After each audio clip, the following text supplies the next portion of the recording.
Сайн байцгаана уу Hexet podcast-аар өнөөдөр Майкл Свонсны талаар ярилцсан. Эхлээд Майкл гэж хэн болох хэргийн ерөнхий ойлголттой болсныхаа дараа дүгнэлт хэсэг рүүгээ орцгоё. Майкл Ричард Свонсон нь 1993 оны 5 сарын 11-нд Миннесота Сент Луис Парк хотын захын дүүрэгт төрж өссөн. Тэрээр Боб, ээж Кэти болон хоёр ахтайгаа хамт амьдардаг байсан. Бага наснасаа л Майклын зан арин шиг хэвийн бус олон талын сэтгэл түгшээж эхэлсэн. Жишээлбэл цэцэрлэгт байхдаа бусад хүүхдүүд болон цэцэрлэгийн багшаа дээрлэхэж хүүхдүүд бүгдээрээ унтаж байхад сэрээж бүр зүгтхийг оролддог байсан. Яг л шорон шиг. Майклийн ээж нь дараа нь хүүхэд асрах төв эхлүүлж мөнгө олонгоо Майклыг хараа хяналтанд ороо байлгахаар болсон. Нэг удаа Майкл бага байхдаа сандал дээр гараад газар байсан няраа руу үсрэх гэж байхад нь ээж нь барьж явсан. Тэрнээс яагаад үсрэх гэж байсныг асуухад бүгдийг нь үгүйсгсэн байдаг. Ингээд ээж нь асрамжийн төвөө болоод гэрээсээ гадуур ажиллахаар болсон. Майклийн зан арин шин хэвэндээ үргэлж ирсээр гадаа тоглож байхдаа хүүхдүүдтэй зодтолцсон гэд хамран цустай орж ирсэн ч явандаа ээжийнхээ анхаарлыг татахын тулд өөрөө юм болгосноо хүлээн зөвшөөрсөн. Майкл багасаа л хар дарсан зүүдэлж хутгатай хүн араас нь хөөдөг талаар хэлж цустай хутгатай хүний зургийг зурж эхэлсэн.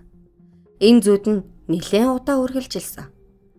Майкл шөнө бараг унтдаггүй. Ихэвчлэн гэр бүлийнхаа унтсан хойгоор сэлүүчлээд л байдаг. Нэг удаа ээж нь түүнийг унтлахын өрөөнд хутгаар савн зүсэж байгааг олсон бол өөрний тохиолдолд шөнө дунд сэрээд гал тогооны ширээний сандлыг хутгаар сийжиж байгааг харсан. Аав ээж нь хутгнуудаа хүүгийнхаа гар хүрэхгүй газар хадгаллаа гэж бодсон ч Майкл олоод л байсан. Нэг өглөө нэлийн зочмог зүйл болсон нь Майкл ахийнхаа толгойн дээр унтаж байхад нь хутга барьчихсан зогсож байсан. Үүнээс болоод гэрийнх нь унтлахны өрөөний хаалгыг түүжиж унтдаг болсон. Ингээд болоогүй. Нэг удаа Майкл хөршийнхээ хүүхдийг хутгаар сүрдүүлснээс болоод эцэг их нь зан арин шингийн эмчилгээний төв даваадсан. Гэхдээ эмч нар гэр бүлийг нь л сүр гаргаж байна. Хүүд ямарч болохгүй зүйл байхгүй, ямарч аюултай зүйл байхгүй гэд явуулсан байдаг. Майклийн аав гэртээ сейфэн дотроо гар буу, мөнгө хадгалдагч яаж ивж байгаад л Майкл онгойлгочдөг байсан. Тэрээр нэг удаа сейфнээс мөнгө авахдаа гар бууны лазерыг асаалттай үлдээсэн байдаг. Майкл харин авсан мөнгөөрөө хар тамхи авч хэрэгэлсэн. Дараа нь аав нь лазер асаалттай байгааг олж мэдээд кодыг өөрчилсөн. Харин хэсэг хугацааны дараа Майкл сейфийг онгойлгож мөнгө буу аваад явсан байдаг. Аав нь шууд цагдаад мэдэгдэж тэрнийг найзынх нь гэрээс олж авсан.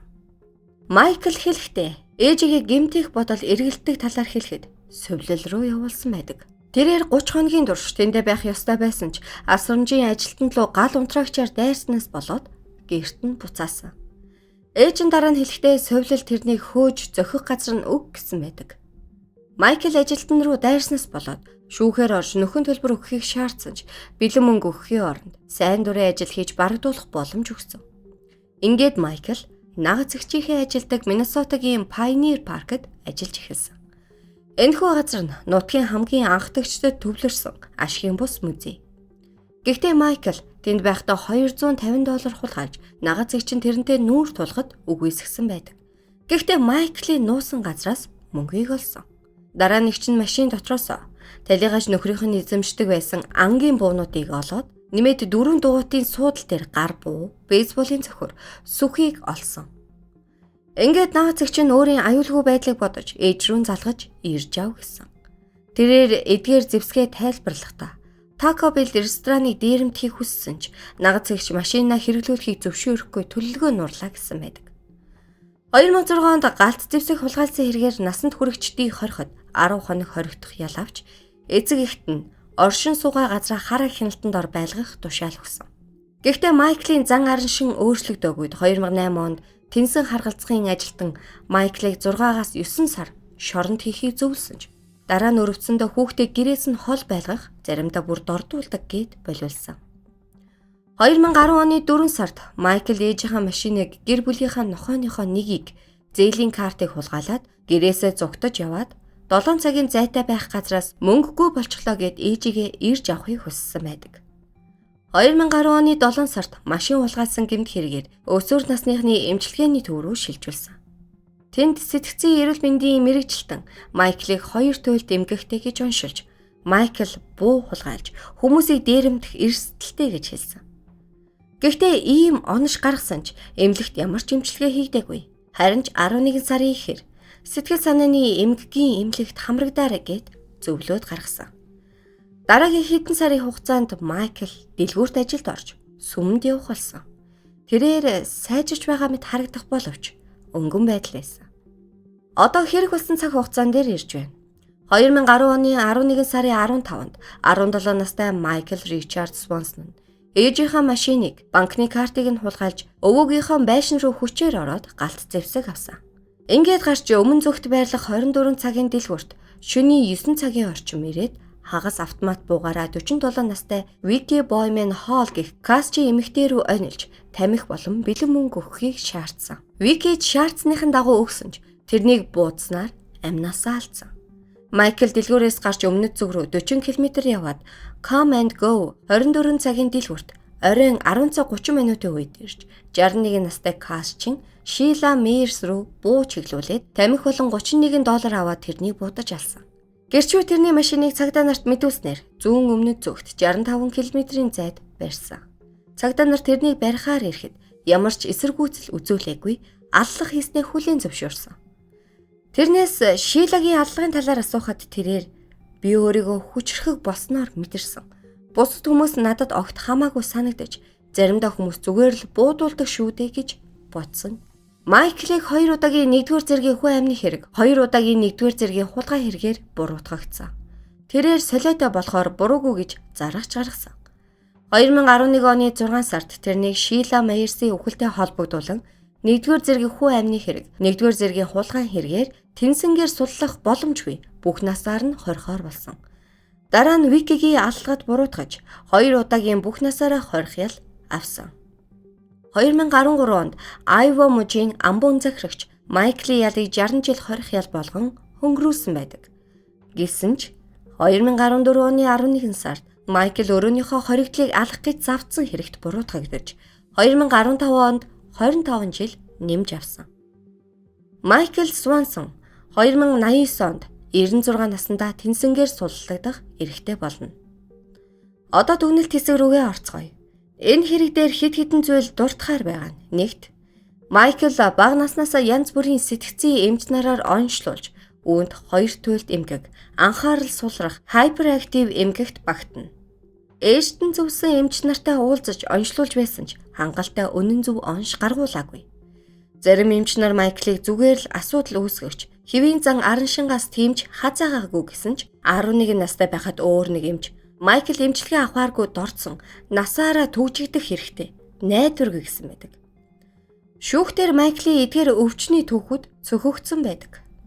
Хоёрт Майклийн гэр бүл хамт амьдарч байх хугацаанд ихээхэн айдас хүйдэстэй байсан. Тэрээр нэлээд хэд хэд удаа нагацэгч ээжигээ гэмтээхийг хүсдэг талаар хэлсэн. Нэгэн тохиолдолд Майклийн бүх хувцсыг шүүгээнд нь хийгээд цоожилсны улмаас тэрээр өөртөө альчуур дэгээр хувцас хийж өмсөх шаардлага гарсан. Яагаад хувцсыг нь хурааж авсан бэ гэхээр гэрээсээ зүхтаад байдаг байсан. Ээж нь бодохдоо альчууртай бол энэ тэрүүгээр гүүгээд байхгүй гэж бодсон. Аюулгүй байдлын хувьд шүн болгон унтлахын өрөөнөд цоочтой. Эцэг эх нь ямиг яаж мэдлээгээд өөрсдөө хамгаалахын тулд том багшны түлхүүр өрөөндөө байлгасан байдаг. Мэдээж буу байж болох ч хүүгээ гэмтээхгүйгээд багшны түлхүүр сонгосон байх. Эмнэлгийн байгууллага хангалттай туслагаар зөвлөгөө өгөөгүй улмаас эцэг эхийнх нь хувьд хүндхэн сонголтууд гарч ирсэн. Эхлээд Майклыг бүрэн насаар нь эмнэлэгт хэвтүүлвэл хүмүүс хүүгийнхэн төлөө юм хийсэнгүү гэж бууж өглөө гэн. Хэрвээ гэртээ авч үлдээд хэрэг тарих юм бол эртхэн арга хэмжээ авсангүү гэн. Гэхдээ юмс харагдаж байгаа шигэ биш. Жишээ нь Майкл шоронд байхдаа хэд хэд удаа ээжтэй загтал бичихтэй. 2 туйлдын эмгэгийн эмчилгээ хийлгэж байгаадаа маш их баяртай байна. Хэрвээ 2 туйлдын эмгэгийг эмчлэх юм авах гэхээр 18 хүрээгүй бол хүн алаад хэвлэл мэдээллийн хэрэгслээр шуугиан тариад шоронд ороход л авч болох юм байна гэсэн байдаг.